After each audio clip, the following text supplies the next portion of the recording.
akan mendapat nilai RM RM10,000. Adik nama apa adik? Syauki. Okey. Ibu nama apa ibu? Balkis. Balkis, okey.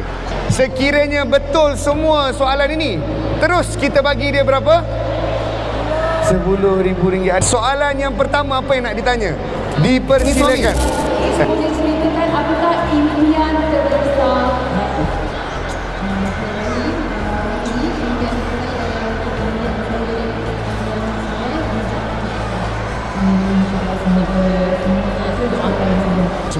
Sebelum tu kita nak panggil suami dia naik ke pentas juga. Mai. Suami nampak macam ustaz ya. Tengok ni muka ustaz ni tak? Betul tak? Janggut macam janggut ustaz je. Alright. Boleh ready soalan pertama? Okey. Soalan pertama berbunyi begini. Berapa ramaikah nabi yang diturunkan kitab ataupun dikenali sebagai ulul azmi?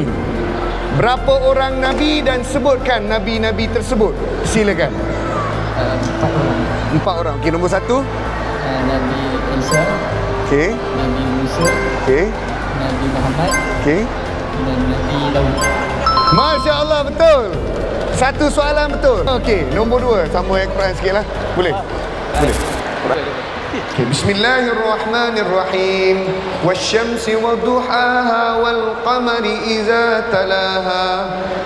والنهار إذا جلاها والليل إذا يغشاها والسماء وما بناها والأرض وما طحاها ونفس وما سواها. Okey, bagi tepukan. 2 soalan dah betul. Tinggal 1 saja lagi. Okey, kalau tak dapat jawab, tak apa, masih pulang dengan wang ringgit. Tapi kalau dapat jawab, terus akan memenangi RM10,000 nilainya. Berikan nama surah yang tidak dibaca bismillah pada awalnya, kerana surah itu turun sewaktu peperangan berlaku. Apakah nama surah tersebut? Surah At-Taubah. Masya Allah. Bagi tepukan. Kita dah jumpa pemenang.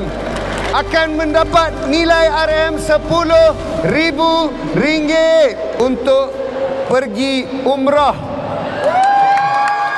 Pergi umrah.